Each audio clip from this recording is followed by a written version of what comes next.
At 3:30 at number 21, Michigan, who's 2-1. Traveling to Nebraska, who's 3-0. Michigan favored by 2.5 points on CBS.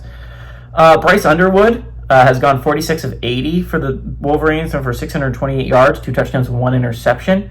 Justice Hayes has had 49 carries for 388 yards and 5 touchdowns, and Donovan McCulley's had 10 catches for 158 yards.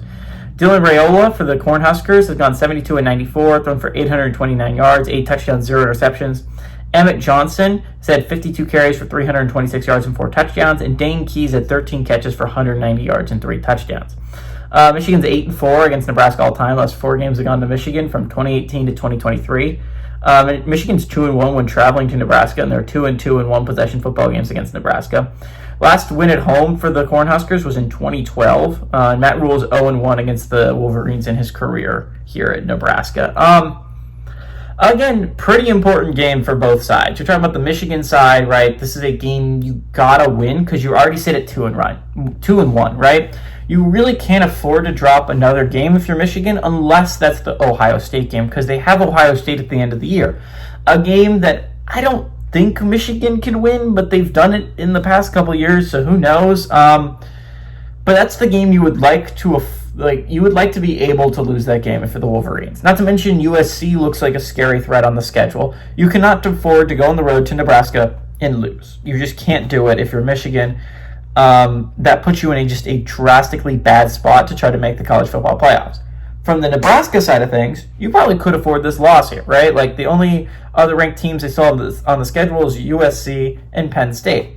Just got to beat USC, basically, if you're Nebraska, and you're still putting yourself in a pretty decent spot to make the college football playoffs.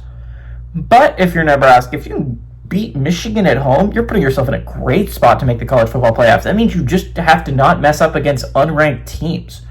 Realistically speaking, a 10-2 Big Ten team is probably into the college football playoffs, right? So the goal is to go 10-2 if you're Nebraska. I mean, that's the bare minimum. The goal is obviously to go 12-0, but to try and get into that college football playoffs, 10-2 is reasonable. Like, if you win against Michigan, I think Nebraska sits in an excellent opportunity to go 10-2, go to the college football playoffs. Maybe even better if they can beat USC.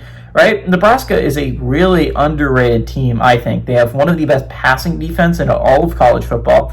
Michigan has struggled with that. They're without their head coach.